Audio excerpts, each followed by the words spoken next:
E aí, galera, tudo bem? Tô de volta, Jaqueline Braga, professora do Laura Filgueiras.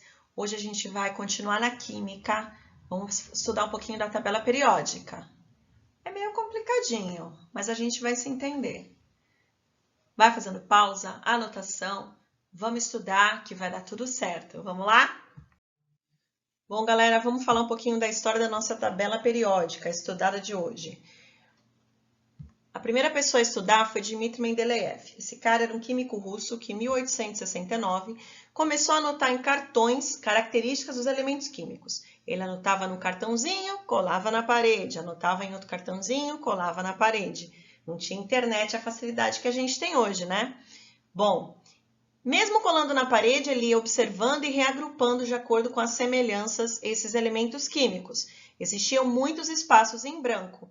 Logo ele pensou, alguém um dia vai descobrir esses elementos aí. Esse cara, Mendeleev, é considerado o pai da química. E aí ele entrou para a história, né, gente? Não é fraco, não. Bom, só que os estudos da química não pararam, assim como não parou até hoje. Henry Moseley, no início do século XX, ele era físico e químico inglês. Continuou estudando os elementos químicos. Ele começou a fazer um estudo diferente. Ele fazia um estudo de espectro de raio-x dos elementos. E aí ele descobriu que eles tinham a mesma carga nuclear, ou seja, eles tinham sempre a mesma quantidade de prótons no núcleo desse átomo.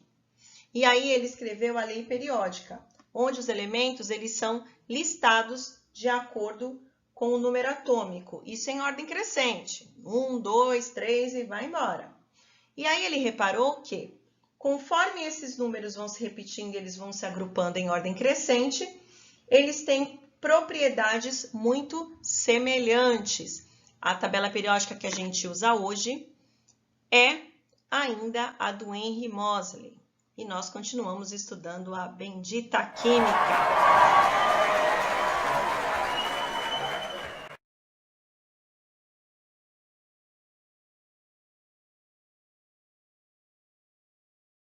Agora a gente vai falar um pouco sobre tabela periódica. Não se assustem com o tamanho dela, tá? Não precisa decorar, é só aprender a usar. Bom, ao longo desses anos, de grande conhecimento, estudo, muito estudo, nós conseguimos agrupar 118 elementos químicos. Desses 118 elementos, existem 92 elementos naturais e 26 elementos artificiais, criados pelo homem, tá? Eu quero que vocês entendam algumas coisas. Bom, primeira coisa, se vocês observarem aqui, existem 7 linhas, ó. 1, 2, 3, 4, 5, 6, 7. 7 linhas. Essas linhas nós chamamos de período. Como assim, professora? Período. Existem 7 camadas da eletrosfera. Todos os elementos que estão aqui no primeiro período, eles possuem somente uma camada na eletrosfera, que é o hidrogênio e o hélio. Aqui eu apontei para vocês o período 4. Nesse período 4, começa o nosso período com o elemento potássio e termina com criptônio. O que isso quer dizer, professora? Quer dizer que todos os elementos que estão nesse período, nessa linha, eles possuem 4 camadas da eletrosfera preenchidas, tá? Se vai até o 7, que começa no frâncio, ele vai ter 7 camadas, tudo bem? Ah, professora, e aqui, ó, esse buraco que existe? Bom, a família dos lantanídeos, ela tá no período 6 e dos actinídeos aqui no período 7. Tá vendo que ele tem uma seta, ó, para mostrar para vocês que ele pertence. Ele só não está junto porque não cabe, tá? Senão a tabela ficaria imensa. Então, nós temos aí, primeira forma da gente estudar a tabela é entendendo os períodos. São 7, ó, 7 linhas, tá? Todos os elementos que estão na primeira linha só tem uma camada de eletrosfera. Na segunda linha, no segundo período, 2. E assim sucessivamente até a 7. Por que até a 7, professora? Porque só tem 7, gente, tá? E aí vocês têm 18 grupos ou famílias, 18 colunas, tá? Por quê? Todos os elementos que estão no família 1 é porque tem a mesma quantidade de elétrons na última camada. Na família 2, a mesma quantidade. Na família 3, a mesma quantidade. Até a 18, tá? Da 1 a 18. Nós, na nossa família, todos os membros dela possuem alguma coisa em comum, né? Assim?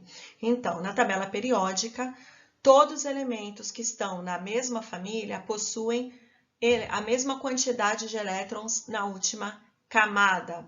Beleza, gente?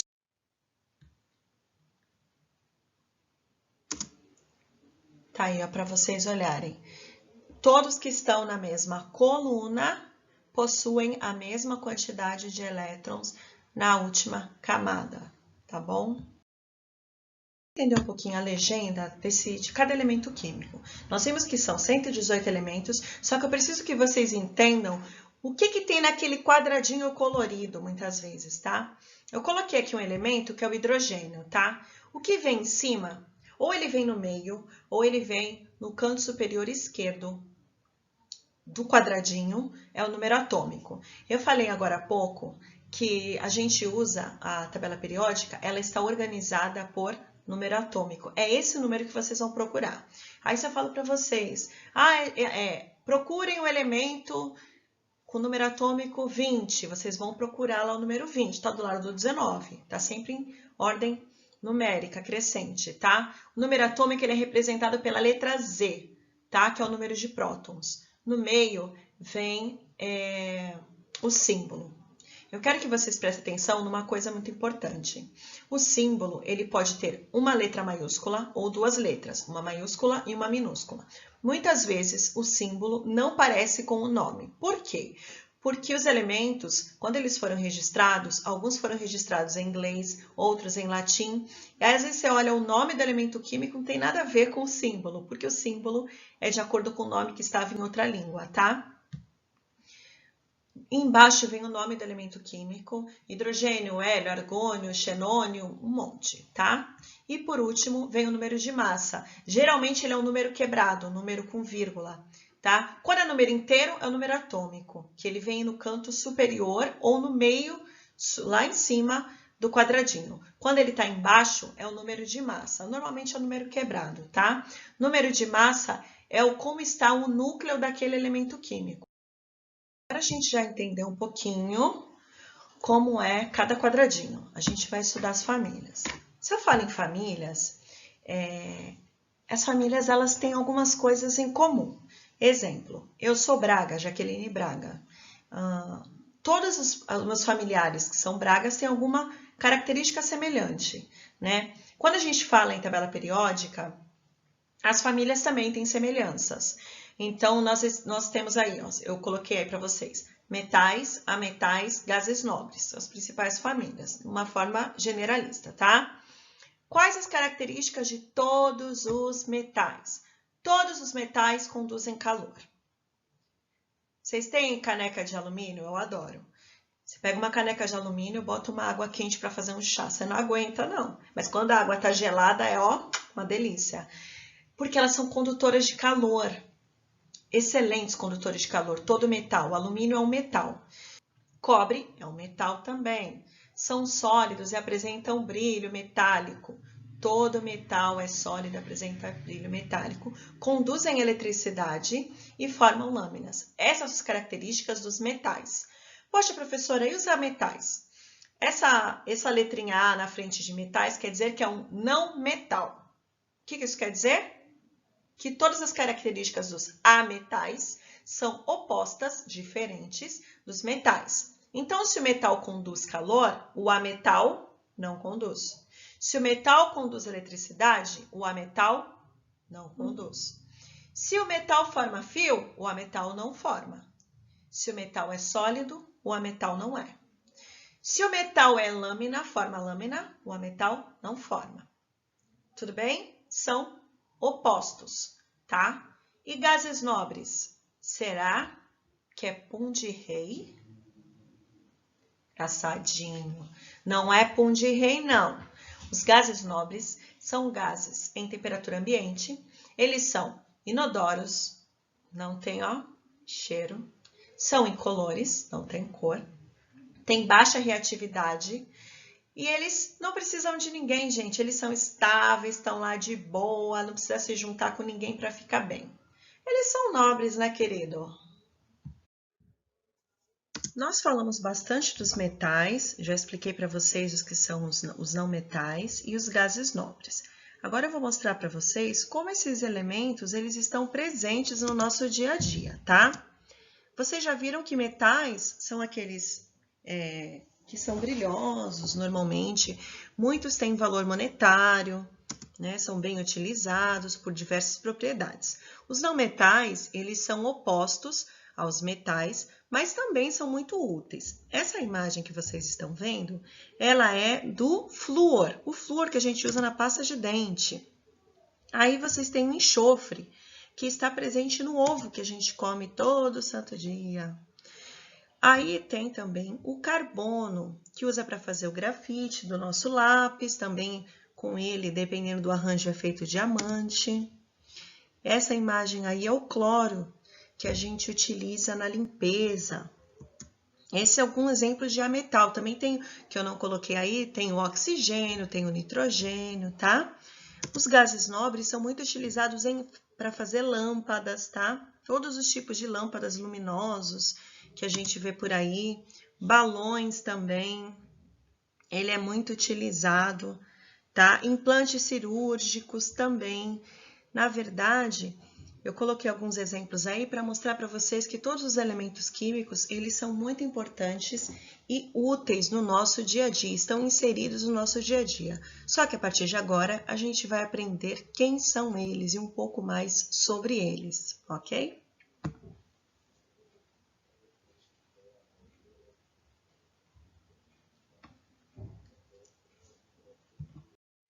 Vocês lembram, né, da professora Eliana? Lá na aula da semana passada, ela falou sobre átomo e ela mostrou para vocês a eletrosfera, o núcleo, tá aí, tá tudo aí, ó. Então, a gente tem eletrosfera, que são essas voltinhas que tem ao redor do núcleo do átomo. Gente, existem 7. K, L, M, N, O, P, Q. 7 camadas na eletrosfera. Eu preciso que vocês entendam isso. Professor, existem 7. Quer dizer que vai usar todas as 7? Não. Se nós lembrarmos lá, o hidrogênio ele tinha só um elétronzinho, um prótonzinho. Não era isso? Se ele só tem um, como que ele vai preencher 7 camadas? Não dá, né, gente? Então, ele vai preencher só uma, tá? Então, os elementos, se vocês lembrarem lá que eu falei anteriormente, eles estão dispostos nos períodos de acordo com as camadas da eletrosfera que ele ocupa. Então, eu preciso que vocês, eu coloquei esse slide para vocês pensarem que a eletrosfera, lembrarem, é isso daí. São essas voltinhas que tem ao redor do átomo, tá? Bom, são aí os períodos, hein? Nós falamos agora anteriormente sobre a eletrosfera. Então, no primeiro período, só ocupa uma. Segundo período, 2 camadas. Terceiro, 3 camadas. Quarto, 4 camadas. E assim sucessivamente até chegar na 7ª camada. Professora, precisa utilizar as 7? Não, alguns elementos vão utilizar, outros não irão. Se o elemento que você está procurando está na 6ª camada, na 6ª linha, quer dizer que ele só tem 6 camadas. Se o elemento que você está procurando está na linha 3, ele só tem 3 camadas, tá? Agora é com você, acessa o blog, olha as atividades com atenção. Se precisar, revê o vídeo, vai fazendo pausa, anotação no caderno. Estudem, é um mundo novo, um conteúdo totalmente diferente. Vai acompanhar vocês para o ensino médio, então vocês precisam ter uma boa base. Procurem os professores, tirem dúvidas, revejam videoaula, procurem, busquem, estudem e vamos continuar em casa, né, gente? Fazer o quê? Logo, logo tudo isso vai passar. Fiquem bem e até mais!